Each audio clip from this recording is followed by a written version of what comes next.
want you to consider Samuel. In his role, he anointed Saul as king over Israel because God said so.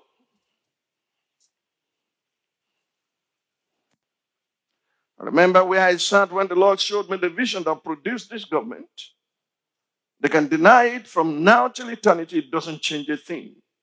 The day the Lord showed me the vision clearly, I took 2 men with me and we went to England. We got to UK and I said to the president, your turn to win is here. This is how it will take place. He said, I've lifted my hand in public that I will never offer myself again. I said, we are changing the world. Because God has showed me how it will happen. Let God be true and every man a liar. Now you can take my name to anywhere and curse me and say, you are the one that brought this man upon us. Was Samuel responsible for Saul or God told him? You know why I'm not overwhelmed by what is happening in Nigeria? You'll find out today. Because I know what you don't know. I'm not overwhelmed. It's not affecting me. And I'm not talking about economic hardship and all that. Everybody is feeling that. But I can see the end. I know how it will end. Do you understand me? I know where this train is going. And I know how it will end by the word of the Lord.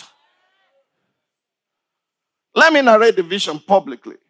Because I told him in private, he's about to make it open. And declared, because I fear no one but God.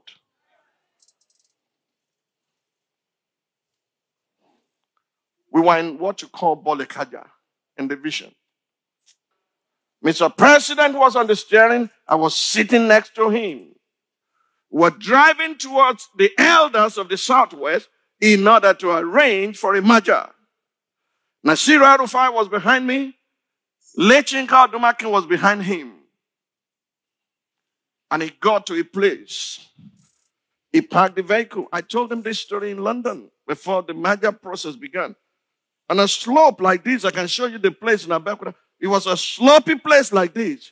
And he came out of the vehicle and said, you know what? I'm going to ease myself. I'll be back. And he left. When I saw how slopey the place was, I said, Nasir, anything can push us here and we will die. Let me repark the car or the vehicle. So I moved to the driver's seat in order to repark the vehicle. I suddenly realized no steering, no ignition, no pedals, no gear, no handbrake. He took everything down. So now that he has taken everything in his hand, should he overwhelm you? Why don't you wait for the end of the vision? I know what I saw. I kept it to myself. We will all be in this country when you see the captivity turn around. In the name of Jesus, because this nation will not capsize, this nation will not break, this nation will not totter into disruption. In the name of Jesus. When Solomon did not use the power of God, he took it from his hand. There's nobody bigger or stronger than God. He has not created any Frankenstein's monster he cannot handle. Listen to me as I preach today. The fire of God is upon me to consume the works of the wicked in our nation. When I say change of gods, what you don't understand is this. The moment that happens, the Spirit of God departs from Saul and landed on David. And so you'll be making useless decisions. You'll be making terrible mistakes and blunders because the spirit of ill will has come upon you. Somebody say Nigeria for Nigeria movement. I'm letting you know it's about to start. I'm going to champion it. It's going to go like wildfire across this nation. Nigeria for Nigerians. You'll be bigger than Save Nigeria Group. You have never seen anything like it before. It's a movement propelled by God. Nigeria for Nigerians, to deliver us from the hands of oppressors. In the mighty name of Jesus. This is a fight to finish. I'm not going to die for this country. I'm going to live for it. Nigeria will prosper in my lifetime. Nigeria will be saved. Nigeria will be changed. Nigeria will become great. It is the wicked that the land will vomit. In the name of Jesus. Somebody say, wow. The people said, to your tent, O Israel. We have no portion in the house of Jesse anymore. Sovereignty is not in your hand. You are commander-in-chief of nothing except the people put you there. The highest office in the land is the highest. Is the office of the citizen, not the office of the president. Nigerians are going to rise. They are going to demand for their rights. Nigeria for Nigeria movement in the name of Jesus. And I dare you to try to stretch your hand against me like you have done to others. Then you will know whether God sent me or I'm just empty. I'm just making noise. In the name of Jesus Christ. Somebody shout, Nigeria for Nigerians. The time to save this country had come. The government can't save us. The military can't save us. We have seen it. Nigerians must rise and demand for what is rightfully theirs. In Jesus' mighty name. Get out of my way. Get out of my way. Get out of my way. This is the final warning. Get out of my way. Get out of my way. I love you. I served you. I respected you. I did everything to make it work for you. But you turned against me and God has turned against you. Get out of my way. Time had come for truth to be spoken. Do you understand me? I am not holding dialogue with anybody anymore. I will not come to you. You will come to me because it is war.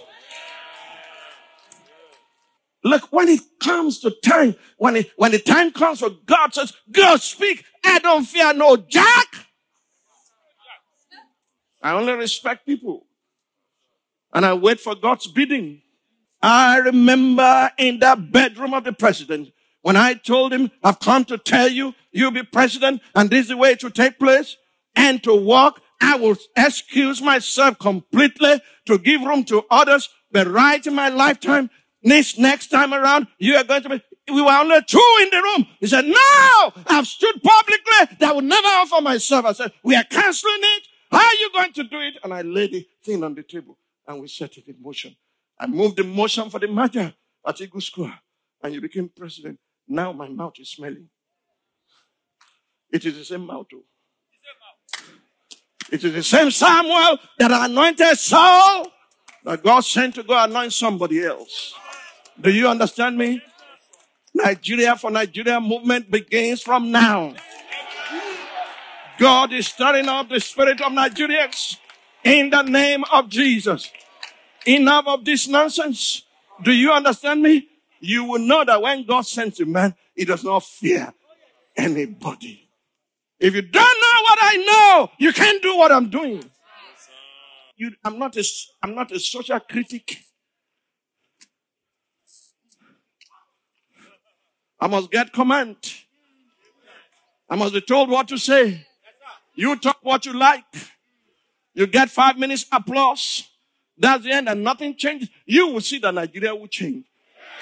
We are going to sit on the table of brotherhood and negotiate from the position of strength, not of weakness. In telling you there will be a new Nigeria and I have a part to play in it, that new Nigeria is about to come into manifestation. These men that you said they are lethargic, these men that you said they are laid back, they are going to rise up with a kind of force you've never seen before. They're going to demand for their rights. It's called Nigeria for Nigeria movement. Do you understand me? The Nigerians for Nigeria. Britain is not going to fix this country. America will not fix this country. You are going to rise up. You are going to be stirred up by God. The flame and the fire of the Holy Ghost will be upon you. And when you enter Jerusalem, the elders will be trembling and saying, come down peaceably. Because before tonight is over, things are happening already. I told you to get your dancing shoes ready for August. You are going to dance and dance and dance and dance because the enemies you see today, you will see them no more.